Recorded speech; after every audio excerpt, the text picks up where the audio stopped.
My name is Sarah Goldstein.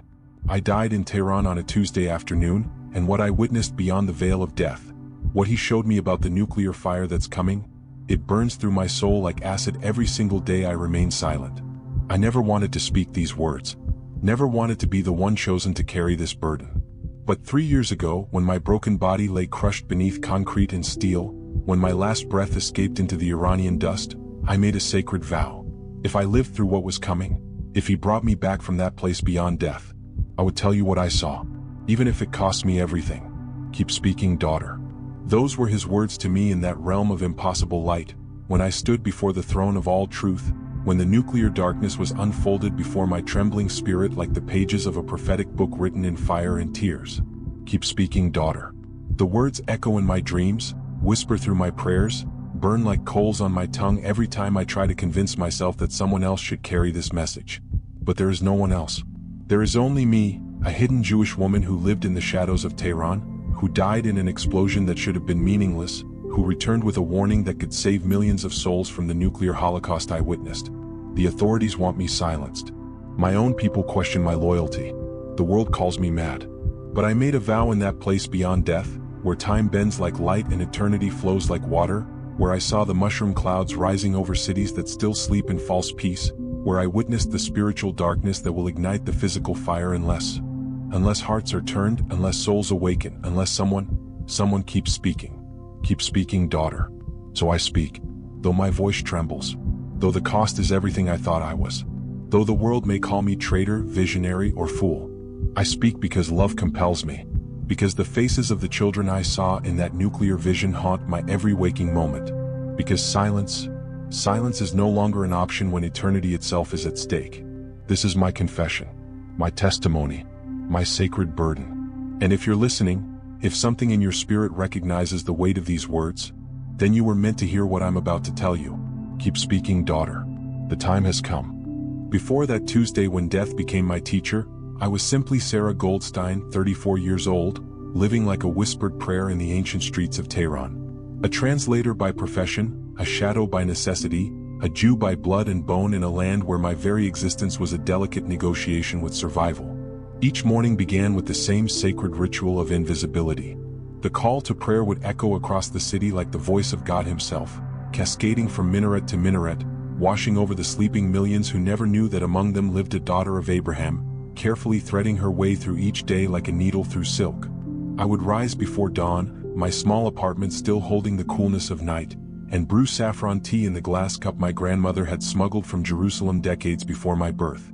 The golden steam would rise like incense, and I would whisper the Shema in Hebrew so quietly that even the angels had to lean close to hear. Hear, O Israel, the Lord our God, the Lord is one. But the words felt distant then, like echoes from a homeland I had never seen, prayers to a God who seemed content to watch his chosen people scatter like seeds in foreign soil. Keep speaking, daughter. Even then, before I knew what those words meant, something stirred in my spirit during those morning prayers, something that felt like preparation. My work was a study in divine irony. I translated documents for an international relief organization, helping refugees find sanctuary, processing asylum applications for souls fleeing persecution, writing letters of hope for the displaced and desperate. Here I was, a hidden refugee in my own adopted city, helping others escape the very kind of life I was living. The Persian refugees would sit across from my desk, their eyes hollow with loss, speaking of homes burned, families scattered, identities erased.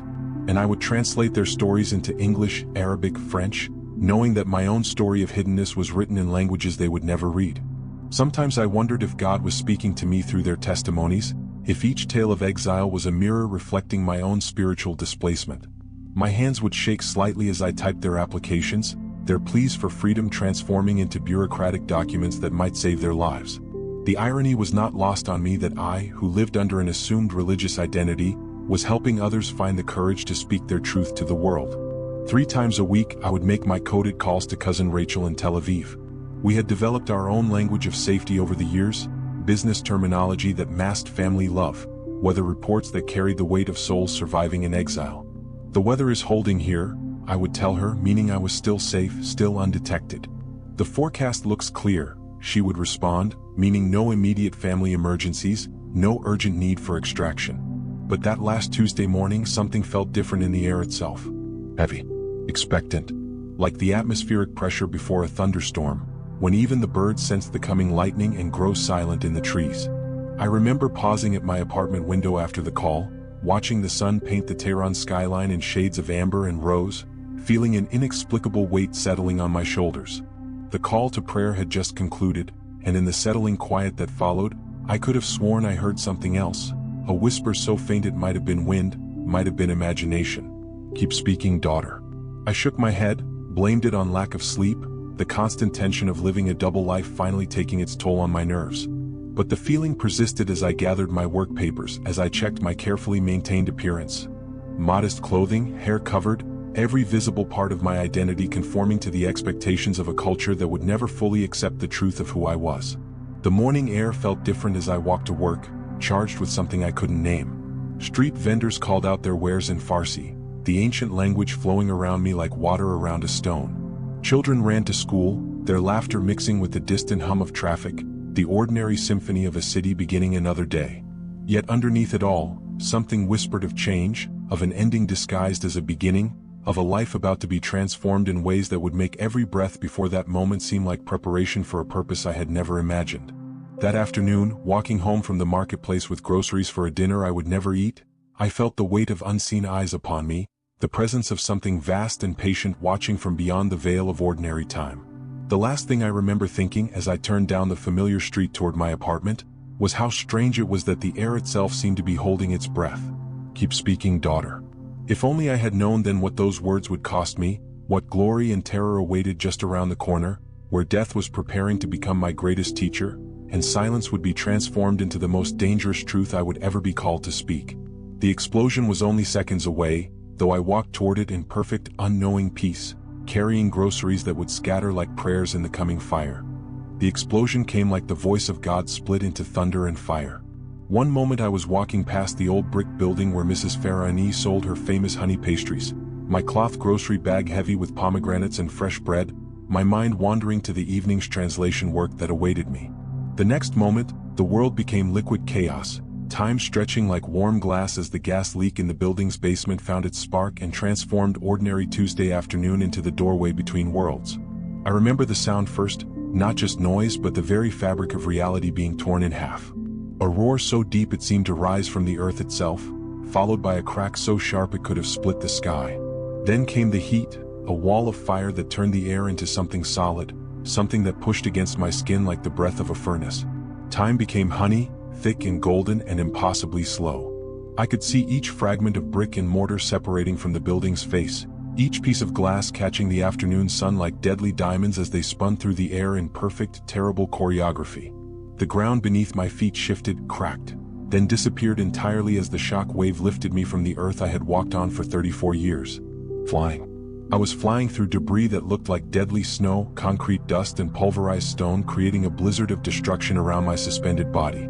My grocery bag burst open, pomegranates tumbling through the air like drops of blood, bread scattering like prayers torn from a prayer book, ordinary items transformed into witnesses to the impossible moment when my mortal life began its final exhale. The strangest thing was not the violence of it, but the sudden, overwhelming peace that settled over my spirit as my body traveled through that storm of destruction. As if some deeper part of me recognized what was happening, welcomed it even, understood that this was not accident but appointment, not ending but beginning. I felt my breath leaving, not stolen but released, flowing out of my lungs like a sigh of relief after holding it for decades.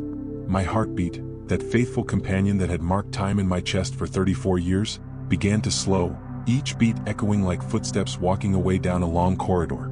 The warmth drained from my fingers, my hands, my arms as if my life force was being carefully, gently poured out like wine from a sacred cup. But instead of terror, I felt arrival. As if I had spent my entire life walking toward this moment, toward this exact collision between my hidden existence and the explosive revelation that would transform everything I thought I knew about living and dying and the terrible, beautiful purpose that had been waiting for me in the space between heartbeats. "Keep speaking, daughter." The words came not as sound but as knowing, not through my ears but directly into the deepest part of my spirit, even as my body struck the concrete with force that should have shattered every bone, even as my skull cracked against the pavement like an egg against stone. I was floating then, suspended above the chaos, looking down at my own broken form lying twisted in the rubble like a discarded puppet. Blood pooled around my head in a growing crimson halo, my eyes stared sightlessly at the Persian sky, my chest no longer rose and fell with the rhythm of life. Yet I felt more alive than I had ever felt, more present, more aware, as if death had not taken something from me but had finally given me the eyes to see what had always been there. People were running, screaming, their voices becoming distant echoes as I drifted higher above the scene of destruction. I could see Mrs. Farahani stumbling from her collapsed shop, her face covered in dust, her mouth open in a silent cry. Emergency workers were already speeding toward the scene, their sirens wailing like mourners at a funeral, though they did not yet know they were coming to collect a body that no longer contained its soul. The light began then, not harsh like the explosion's fire, but warm and living and impossibly knowing. It pulled at me like a gentle tide, like coming home after a lifetime of exile, like finally hearing your name called by a voice you had been waiting your entire life to recognize. The tunnel opened before me, made not of darkness but of pure love given form, walls that pulsed with colors that have no names in any earthly language. I was moving through liquid compassion, through crystallized mercy, through light that was alive and aware and calling me deeper into its embrace. Keep speaking, daughter.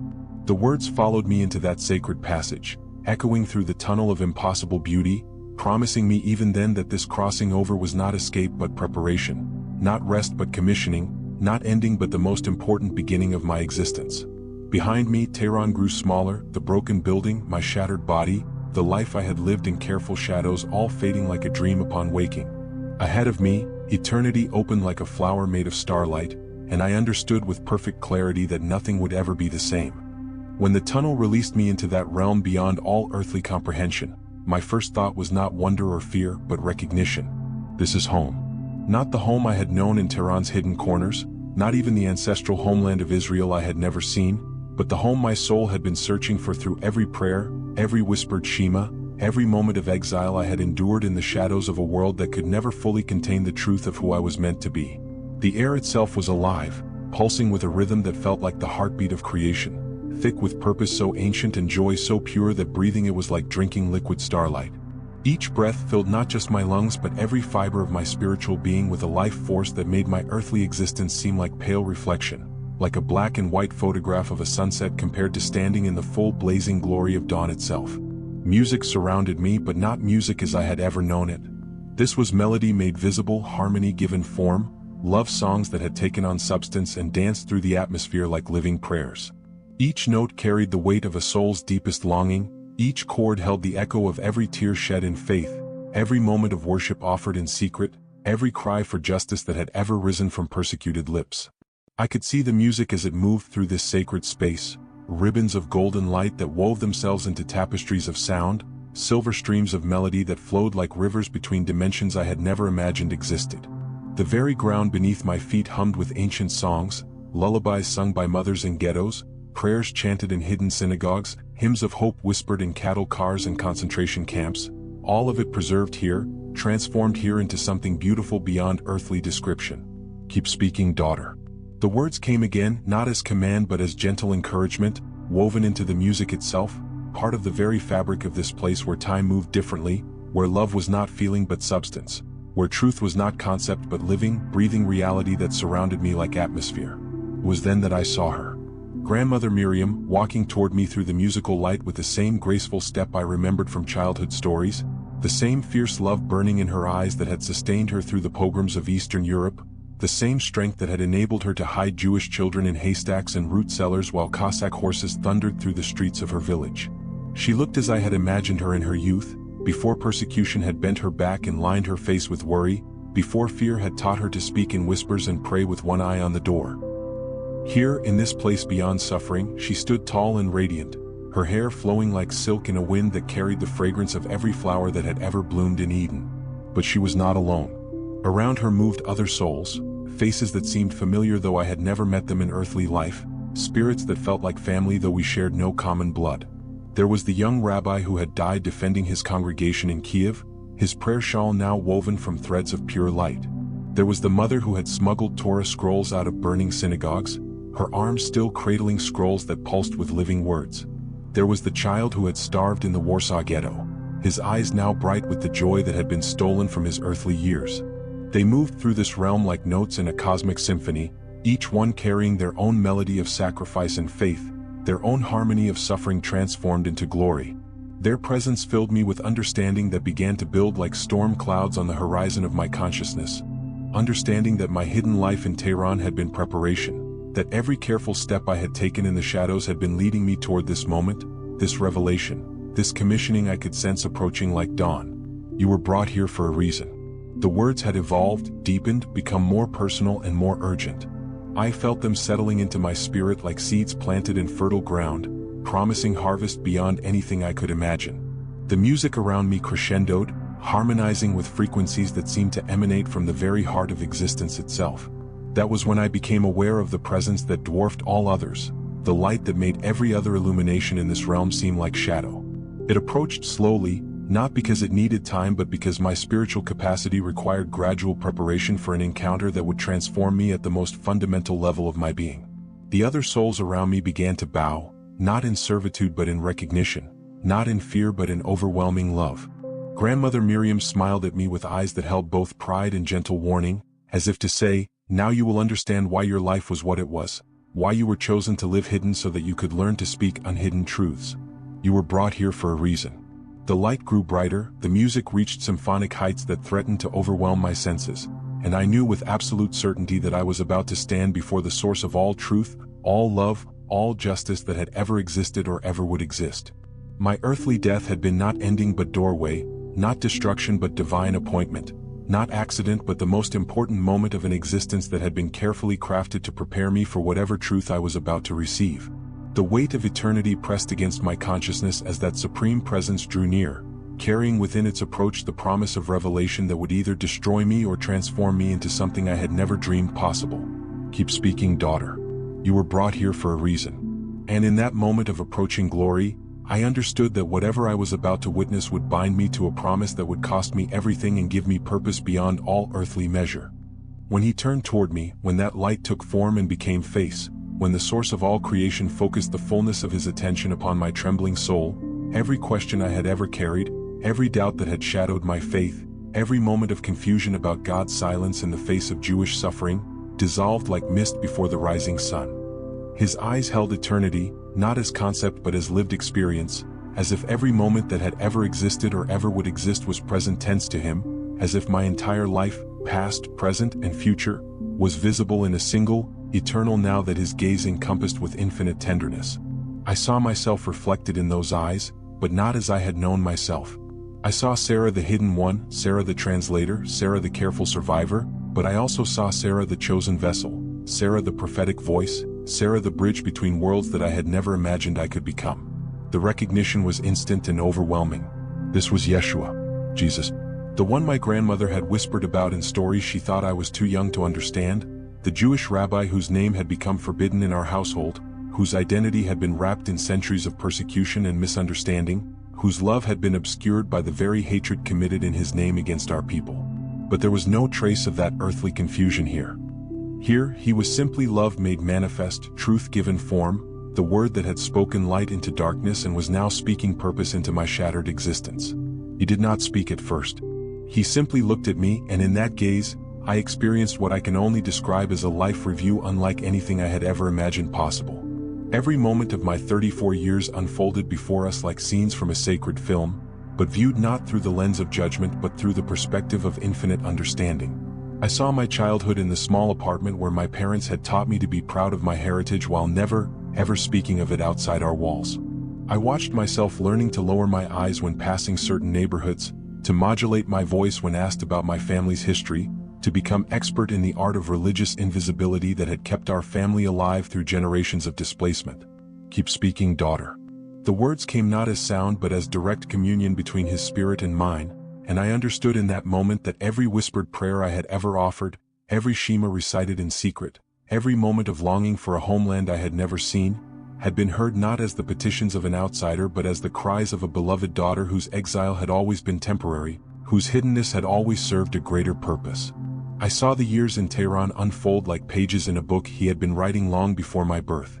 My work with refugees, my careful navigation of a culture that held space for me only as long as I remained invisible, my weekly calls with Rachel where we spoke in coded love across hostile borders, all of it was revealed not as accident or survival instinct, but as preparation for this moment, this encounter, this commissioning I could feel building in the space between his heartbeat and mine. There was no condemnation for being Jewish, no suggestion that my heritage was obstacle or error to be overcome. Instead, I felt his deep love for the people from whom he had come, his grief over the centuries of persecution inflicted upon his own kinfolk, his joy over every act of faithfulness preserved through exile and suffering. My Jewishness was not something to be shed but something to be celebrated, not barrier but bridge, not limitation but sacred qualification for the task he was about to reveal. When he finally spoke, his voice carried the weight of every promise ever made and kept, every covenant honored across impossible odds, every word of hope whispered into the darkness of persecution and exile. It was the voice that had called Abraham from Ur, that had spoken through Moses at Sinai, that had comforted David in the caves, that had sustained my ancestors through pogroms and ghettos and camps, and was now speaking directly into the deepest chamber of my soul. Sarah, daughter of Abraham, daughter of promise, daughter of the exile that leads to restoration, you were brought here not to remain but to return, not to rest but to warn, not to find peace, but to prepare others for the fire that is coming. The words settled into my spirit like anchors dropped into fathomless water, heavy with purpose I could barely comprehend. I felt the weight of nations settling on my shoulders, the prayers of millions of souls who did not yet know they were praying, the desperate intercession of a world teetering on the edge of nuclear darkness. Why me? The question escaped before I could stop it, emerging not from false humility but from genuine bewilderment at finding myself chosen for a task that seemed to require someone stronger, more visible, more equipped with earthly authority to speak truths that would shake governments and challenge the foundations of international relations. His smile held both infinite compassion and gentle correction, as if he found my question endearing but ultimately irrelevant to the reality of what he had already set in motion. Because you know what it means to live hidden, beloved daughter. You understand the weight of carrying dangerous truth in hostile territory. You have learned to translate between worlds, to carry messages across borders that others fear to cross. You know the cost of speaking truth when silence would be safer. He paused, and in that pause I felt the universe itself holding its breath. And now you will learn what it means to be revealed. To carry truth so burning it cannot be contained, so urgent it cannot be delayed, so necessary that the very foundations of reality depend upon its delivery. Keep speaking, daughter. The refrain took on new depth, new urgency, new authority as it flowed from his lips. I understood that these words were not suggestion but commission, not encouragement but divine command woven into the very fabric of my continued existence. The nuclear fire you are about to witness and vision exists not as inevitability but as warning. The future is not fixed, beloved. Hearts can be turned, minds can be opened, souls can be awakened to choose love over fear, peace over pride, life over the death that calls itself righteousness. I felt myself changing even as he spoke, my spiritual capacity expanding to hold truths too large for earthly comprehension, my purpose crystallizing into something sharper and more focused than anything I had ever imagined possible. Keep speaking, daughter. You were brought here for a reason. The time is now. The refrain had evolved, become more complex, more urgent, more weighted with the responsibility I was about to carry back into a world that would call me mad for speaking what I had seen, traitor for loving beyond the boundaries of nationalism, fool for believing that love could still triumph over the nuclear darkness gathering like storm clouds on the horizon of human history. And in that moment of complete surrender to a purpose larger than my own life, he began to show me what was coming. The vision opened before me like a scroll unrolling across the fabric of eternity, each revelation more terrible and more necessary than the last, each image burning itself into my spiritual consciousness with the weight of absolute truth that could never be forgotten, never be denied, never be ignored. I saw Iran first, my adopted homeland, but not as I had known it through 34 years of careful existence in its ancient streets. I saw it through his eyes, through the lens of divine grief and infinite love, and what I witnessed there shattered every political understanding I had ever held about the conflicts that were tearing our world apart. The rage that consumed the leaders in Tehran was not merely human anger, not simply the product of historical grievances or geopolitical maneuvering. It was spiritual rage, ancient and demonic, fed by principalities and powers that had been working for centuries to ignite exactly this kind of hatred between the children of Abraham. I watched as spiritual darkness moved through government buildings like smoke, whispering into the ears of men who thought they were making rational decisions about national security, when in reality they were being orchestrated by forces that delighted in the prospect of nuclear fire consuming millions of innocent souls. The weapons themselves pulsed with more than uranium and plutonium. They carried spiritual payload, generations of accumulated hatred and fear and pride that had been compressed into physical form, waiting for the moment when human arrogance would finally override divine mercy and release destruction that would echo through eternity. But Iran was only the beginning. The vision expanded, showing me the chain reaction that would follow once the first nuclear fire was ignited. I saw Israel, the homeland I had never visited but whose existence had shaped my identity from birth, consumed with a response born not of strategic necessity but of spiritual desperation, of a people who had survived Holocaust and exile and persecution, now facing what appeared to be another attempt at annihilation. "Keep speaking, daughter." The words came as I watched Israeli leaders meeting in underground bunkers, their faces etched with the weight of decisions that no human being should ever have to make. I saw the fear in their eyes, but more than fear, I saw the spiritual exhaustion of a people who had been fighting for their right to exist for so long that the prospect of peace had become almost unimaginable. The nuclear response from Israel would not be calculated military strategy but the death cry of a nation that believed it was facing its final hour. And that cry would be heard around the world. America entered the vision like a reluctant giant, torn between protecting allies and preventing global catastrophe, between honoring commitments and preserving civilization itself. I watched as political leaders who had spent careers speaking in measured diplomatic language suddenly found themselves discussing the unthinkable nuclear exchange in the Middle East, with all the horrific possibilities that would follow. But what Jesus showed me was not the political chess game that news analysts would later dissect. What he revealed was the spiritual reality beneath the surface, the way pride and fear and tribal loyalty would override wisdom, the way human hearts hardened by years of mutual mistrust would choose destruction over the vulnerability required for true peace. This is not about politics. His voice carried the weight of cosmic sorrow as the vision continued to unfold. This is not about territory or resources or even survival. This is about my children who have forgotten they are family, who have allowed the enemy to convince them that their security depends on their enemy's destruction. I saw the timeline then, not as specific dates but as spiritual seasons, as the progression of darkness that would lead to the nuclear moment unless hearts were turned, unless souls awakened to choose a different path. First, the rhetoric would intensify. Leaders on all sides would begin speaking in language that made negotiation impossible, that painted their opponents not as human beings with legitimate concerns but as existential threats that could only be eliminated.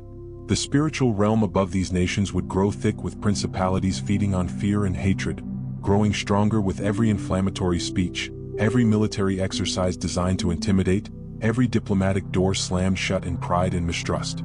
Then would come the proxy conflicts, the smaller wars that would serve as testing grounds for the larger confrontation to come. I watched Syrian battlefields become laboratories for weapons and strategies that would later be deployed in the nuclear exchange. I saw Lebanese borders become flashpoints that would ignite regional conflicts designed to draw the major powers into direct confrontation. Finally, the moment when human pride would completely override divine mercy, when leaders on all sides would choose to prove their strength rather than preserve life, when the spiritual darkness that had been building for decades would find its perfect expression in nuclear fire that would consume not just bodies but souls, not just cities but the very fabric of civilization itself. "Keep speaking, daughter. They were chosen to hear this through you." The refrain took on new urgency as Jesus showed me the personal cost of carrying this revelation back to earth. I saw myself losing everything I had thought I was: Sarah the hidden one, Sarah the careful survivor, Sarah the translator who worked safely behind the scenes. That identity would die as surely as my body had died in the Tehran explosion, and what would be born in its place would be something I could barely recognize. I would become Sarah the prophetic voice, Sarah the bridge between worlds, Sarah the one who spoke uncomfortable truths to people who preferred comfortable lies. I would lose friends, family members who would question my loyalty to Israel, Iranian contacts who would see me as traitor, Christian colleagues who would struggle to understand why God would choose a Jewish woman to carry such a message. The vision showed me standing before audiences who called me crazy, facing interviewers who tried to discredit my testimony, receiving threats from people who believed that speaking about nuclear war was somehow inviting it to happen. I saw myself living with the constant weight of knowing what was coming, of watching the very timeline I had been shown playing out in news reports while feeling powerless to change the trajectory. "You will lose everything you think you are," Jesus continued, his voice filled with compassion for the cost he was asking me to pay, "so that you can become who you were always meant to be. You will die to Sarah the hidden so that Sarah the revealed can be born." But then he showed me the choice. In that realm beyond death, surrounded by love more perfect than anything I had ever experienced, he offered me the option to remain. I could stay in that place of eternal peace, free from the burden of returning to a world that would reject the message he was giving me to carry. I could rest in the presence of my grandmother Miriam and all the souls who had gone before, released from the responsibility of warning a world that might not listen. The temptation was overwhelming. After a lifetime of hiding, of careful navigation through hostile territory, of always being alert to danger, the prospect of eternal safety was almost irresistible. I could feel the peace that would come with laying down the burden of prophecy, the relief of no longer carrying dangerous truth in my heart like a burning coal. But then he showed me the faces. Millions of faces. Children playing in Tehran parks who would never reach adulthood if the nuclear fire came. Families in Tel Aviv whose love for each other would be vaporized in atomic heat. American soldiers who would die in conflicts they never chose, their sacrifice rendered meaningless by leaders who had forgotten that every enemy was also someone's beloved child.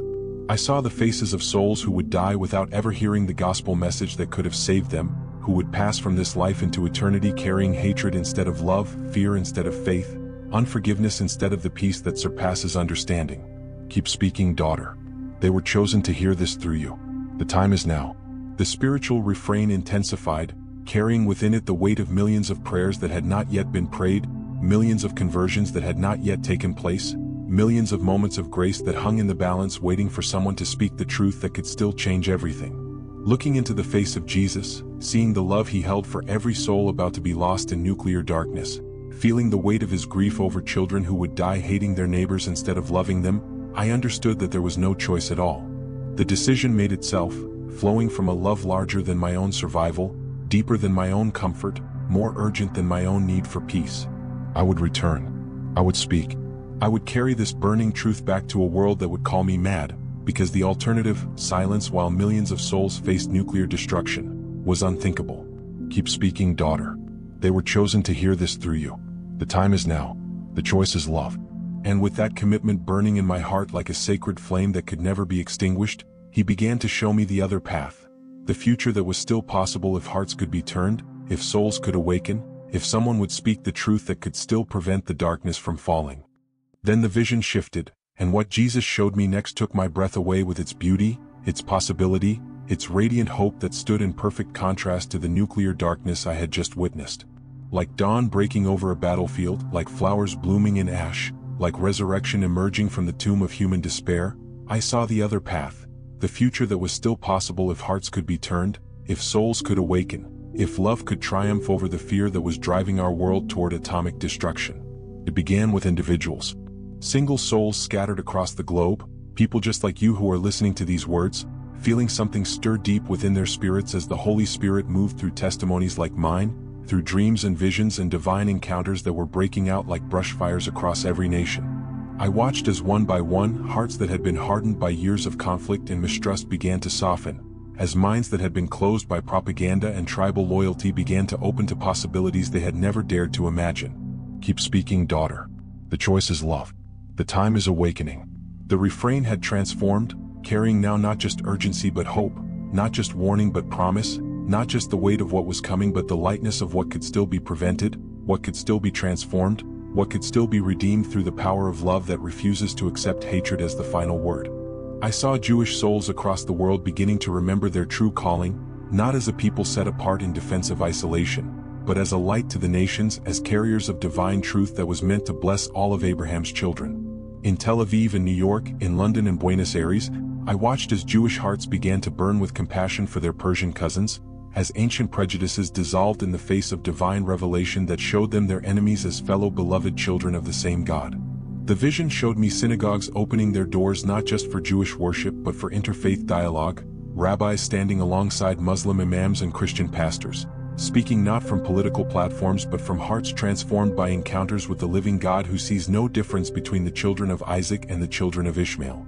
In Tehran, in the very city where my body had died and my mission had been born, I saw Muslim souls discovering the love that had always been hidden within their submission, the compassion that was the true heart of Islam beneath all the layers of political manipulation and extremist distortion. I watched as Persian believers began to weep with recognition as they encountered the Jesus who had never been their enemy, who had always been their brother, who loved them with the same fierce tenderness he held for every soul ever created. The prayer meetings that began in hidden rooms spread like holy wildfire through the streets of Tehran. Muslim women who had lived in fear found courage to speak of dreams where Isa, Jesus, had appeared to them with words of peace. Young men who had been trained for jihad discovered that the greatest jihad was the battle against hatred in their own hearts. Families torn apart by sectarian violence began to gather around kitchen tables, reading the Injil alongside the Quran, discovering that the God they had always worshipped was the same God who wept over every bomb, every bullet, every act of violence committed in his name. Keep speaking, daughter. The choice is love. The awakening has begun. I saw Christian souls across America and Europe laying down their denominational pride, their political affiliations, their comfortable certainties about who was righteous and who was enemy. Churches that had spent decades focused on cultural warfare began to fast and pray for wisdom instead of victory, for transformation instead of domination, for the kind of love that Jesus had modeled when he wept over Jerusalem, when he prayed for his executioners, when he chose death rather than violence as his response to hatred. The vision showed me specific scenes that burned themselves into my memory like photographs of hope. In a small church in Oklahoma, I watched as the pastor stood before his congregation with tears streaming down his face, confessing that he had been preaching nationalism instead of the gospel, fear instead of love, and calling his people to 40 days of fasting and prayer for their Iranian brothers and sisters. In a cathedral in London, I saw Anglican priests kneeling beside Muslim refugees, washing their feet and asking forgiveness for centuries of crusades and colonization committed in Christ's name. But the most beautiful scene was in a kibbutz near the Gaza border, where Israeli families who had lived for generations under the threat of rocket attacks opened their gates not to soldiers but to Palestinian children, offering not military protection but something far more powerful. The kind of vulnerable love that had the power to break cycles of violence that seemed unbreakable. I watched as Jewish mothers embraced Palestinian mothers, both groups weeping as they recognized in each other's eyes the same fear for their children's future, the same desperate hope for peace, the same willingness to sacrifice anything, even their own lives, if it would ensure that their babies could grow up in a world without bombs, without walls, without the constant shadow of nuclear annihilation. Keep speaking, daughter. The choice is love. The awakening is spreading. The individual transformations created ripple effects that grew into waves of change that swept across entire regions. I saw the nuclear weapons that had been poised for destruction transformed into monuments to peace, their uranium recycled into fuel for hospitals and schools, their delivery systems converted into satellites that carried not warheads but communication technology that connected families across hostile borders. In the vision, I saw myself standing not as a prophet of doom but as a mother figure, gathering these awakened souls around me like children coming home after a long and dangerous journey. My role was not to lead through authority or fear but through the kind of love that creates safe space for former enemies to become family, that holds hope even in the darkest moments, that never stops believing in the possibility of redemption even when all evidence suggests that hatred has won. Jesus showed me speaking to crowds in Tehran and Tel Aviv, in Washington and London, but not speaking as a politician or even as a traditional evangelist. Speaking as a woman who had died and returned, who had seen both the nuclear darkness and the light of transformation, who carried in her voice the authority of someone who had witnessed eternity and understood that love was not just an ideal but the most practical force in the universe. Keep speaking, daughter. The choice is love. The awakening is now. The future is still unwritten. And in that moment of perfect hope, surrounded by visions of what was still possible, I felt myself being drawn back toward the world that had rejected me, back toward the body that had been broken in Iranian rubble, back toward a life that would never again be simple or safe or hidden. But now I carried with me not just the warning of what was coming, but the promise of what could still be prevented, what could still be transformed, what could still be redeemed if I would keep speaking the truth that had the power to turn hearts from hatred to love, from fear to faith, from nuclear destruction to nuclear transformation. The choice was still before humanity. The future was still unwritten, and I was being sent back to help write it with words of love instead of chapters of fire. Awakening in that Tehran hospital bed was like returning from technicolor dreams to a world drained of all meaning, all vibrancy, all life. After experiencing the realm where love was substance and truth was atmosphere, where music had form and light carried wisdom, the sterile white walls and fluorescent tubes felt like a prison constructed from shadows and lies. The doctors called it impossible. 14 hours clinically dead, my brain starved of oxygen for periods that should have left me vegetative if I survived at all. Massive internal injuries that should have required months of surgery and rehabilitation. A skull fracture that should have killed me instantly, yet here I was, not just conscious but completely healed, sitting up in bed speaking coherently about experiences they couldn't begin to comprehend. The medical reports became evidence of divine intervention that no one wanted to acknowledge. CT scans showed brain tissue that had regenerated overnight. X-rays revealed bones that had knitted themselves back together with precision no surgeon could achieve. Blood work indicated cellular regeneration that defied every law of biology they had studied. But when I tried to share what I had seen, when I spoke of the nuclear warning and the choice that still lay before humanity, when I described the love of Jesus for Iranian and Israeli alike, the miracle of my healing became secondary to the madness they were certain had taken hold of my mind. Keep speaking, daughter. The cost is everything. The calling is greater. My Jewish contacts in Tehran's small underground community were the first to turn away. When I spoke of encountering Yeshua, of his love for our Persian neighbors, of the spiritual family that transcended political boundaries, they accused me of Stockholm Syndrome, of having my Jewish identity so broken by trauma that I had embraced the religion of our historical oppressors. The Muslim neighbors who had known me for years, who had accepted my carefully crafted religious neutrality, now looked at me with suspicion and fear. My transformation from the quiet, invisible translator to someone who spoke openly of Jesus Christ, who carried herself with prophetic authority they had never seen, made them question everything they thought they knew about the woman who had lived among them. Even the Christian relief workers, the colleagues who should have celebrated my testimony, struggled with the implications of my message. They had built careers on careful diplomatic language, on avoiding the very political realities I was now called to address. My talk of nuclear warnings and divine interventions threatened the delicate relationships they had constructed with Iranian authorities. The spiritual warfare began immediately. Electronics malfunctioned whenever I tried to record my testimony, phones died mid-conversation, computers crashed without explanation, recording devices produced only static where my voice should have been. Shadows moved in my peripheral vision, whispers and languages I couldn't identify followed me through Tehran streets, and sleep became a battleground where dark forces tried to convince me that everything I had experienced was delusion born of trauma. The losses cascaded like dominoes. My job disappeared first. The relief organization couldn't risk keeping an employee who had become religiously and politically controversial. My apartment lease was mysteriously terminated. Friends who had known me for years suddenly couldn't meet my eyes, couldn't return my calls, couldn't reconcile the Sarah they had known with the woman I had become. Government scrutiny intensified.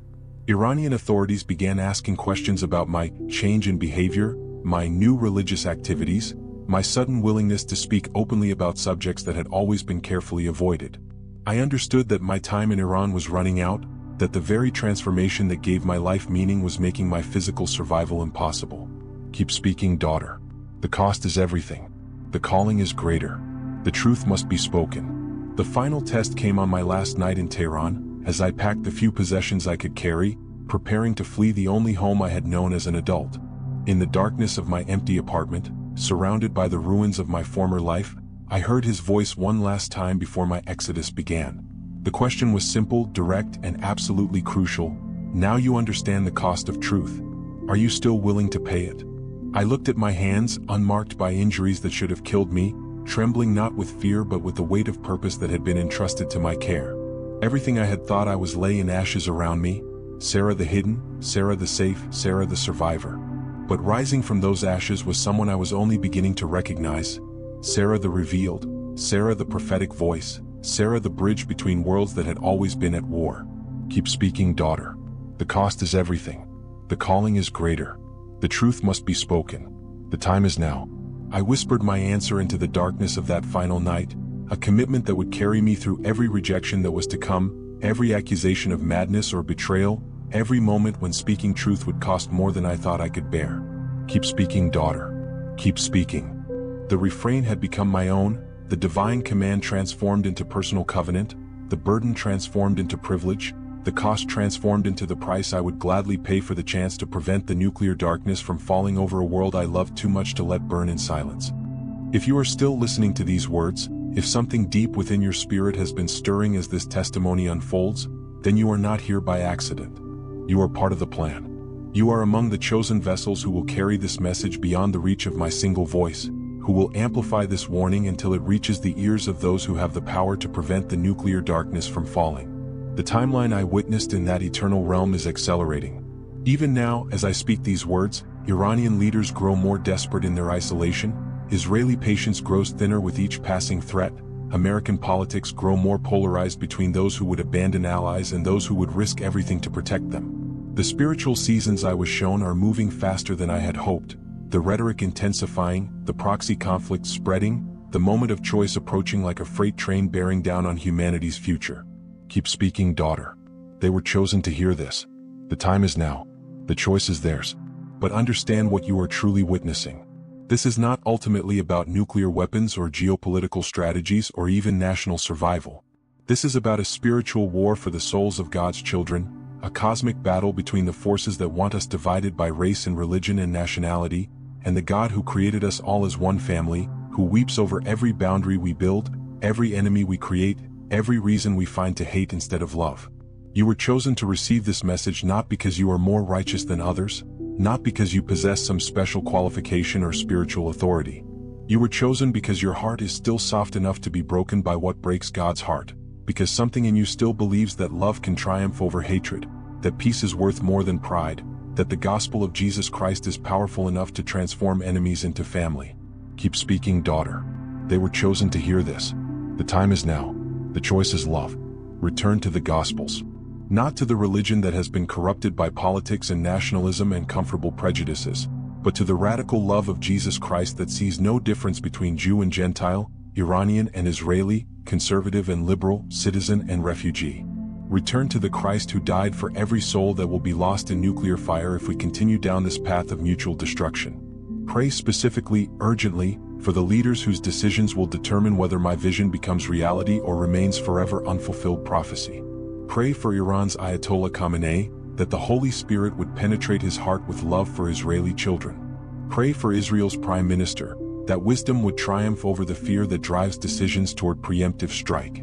Pray for America's President, that divine guidance would override political calculations when the moment of ultimate choice arrives. But most importantly, let this message transform you. Let it burn away every prejudice that keeps you from loving as Christ loves, every us versus them, that prevents you from seeing your supposed enemies as fellow children of the same God who created you both for relationship with Him. Keep speaking, daughter. They were chosen to hear this. The time is now. The choice is love. The awakening army is forming. Subscribe to NDE Tales HQ not for entertainment, but as an act of spiritual warfare. Share this testimony not as interesting content, but as a weapon against the darkness that wants to keep this truth hidden. Every subscription builds the army of awakened souls who will stand between our world and nuclear destruction. Every share creates ripples of awareness that could reach the heart of someone whose prayers might tip the balance toward peace. Comment below if you feel the Holy Spirit stirring something in your heart, if you recognize yourself among the chosen listeners, if you commit to becoming part of the solution instead of remaining silent while the problem grows. Let your testimony of transformation become part of the growing chorus of voices calling this world back from the brink of nuclear annihilation. Keep speaking, daughter. They were chosen to hear this. The time is now. The choice is love. The awakening army is forming. The future is still unwritten. This is your moment. This is your choice. This is your commission. The nuclear fire I witnessed need never fall if enough hearts turn from hatred to love, if enough souls choose peace over pride, if enough voices join the chorus calling our leaders back from the madness of mutual destruction. Keep speaking. All of you. Keep speaking the truth that has the power to save the world. This isn't just my story. This is your story too. Every soul listening to these words was written into this narrative long before the Tehran explosion shattered my body and opened my eyes to eternal realities. Every heart stirring with recognition as this testimony unfolds was chosen not to be spectator but participant, not to observe transformation but to become transformation, not to hear about the choice between nuclear fire and redemptive love but to make that choice in the deepest chambers of your own spirit.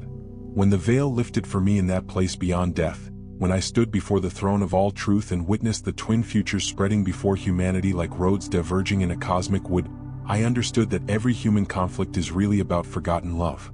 Every war is homesickness for heaven. Every act of hatred is fear of being unloved, projected onto others who are equally afraid, equally desperate for the security that can only come from remembering we are all children of the same God. The nuclear weapons pointed at each other across the Middle East are not ultimately about uranium and plutonium and delivery systems. They are about hearts that have forgotten they beat with the same rhythm, souls that have forgotten they were carved from the same divine love, children who have forgotten they share the same Father who weeps over every missile, grieves over every bomb, mourns over every reason his family finds to destroy each other instead of embracing the peace he died to give them. Keep speaking, daughter. The choice is before them. Eternity is watching. Will you rise? Will you become the bridge builder, the peacemaker, the one who chooses to love your enemy because Christ first loved you when you were his enemy? Will you let this message transform you into someone who prays for Iranian leaders with the same fervor you pray for Israeli children, who sees Palestinian mothers and Jewish mothers as equally precious in God's sight, who understands that American foreign policy matters less than the gospel that calls every nation to lay down arms and take up love? Or will you remain asleep, letting fear and pride and tribal loyalty matter more than the truth that nuclear fire consuming any of God's children diminishes all of God's children, that the destruction of Tehran or Tel Aviv or any city would echo through eternity as a failure of love that could have been prevented if someone had chosen to speak, to pray, to transform? Keep speaking, daughter. Keep speaking, son. Keep speaking, children of the Most High. The choice is yours. The moment is now. And eternity itself holds its breath, waiting to see whether this generation will choose the path of mutual destruction or mutual redemption, whether we will write the final chapters of human history in nuclear fire or in the kind of love that transforms enemies into family. In the name of Jesus Christ, who died for Iranian and Israeli alike, who loves Muslim and Jew and Christian with equal passion, who sees no enemy that love cannot transform, who weeps over every soul that will be lost in nuclear fire if hearts are not turned. May this message find the hearts it was meant to reach. May it burn away every prejudice that keeps you from loving as he loves. May it transform every listener into a voice for peace, a prayer warrior for reconciliation, a living bridge between worlds that have forgotten they were meant to be one. May the nuclear darkness I witnessed in that eternal realm remain forever vision and never become reality, because someone heard this testimony and chose love over fear, chose to speak truth over comfortable silence, chose to become part of the awakening that prevents the fire from falling. Keep speaking. All of you. Keep speaking. The time is now. Keep speaking. Eternity is listening. Keep speaking.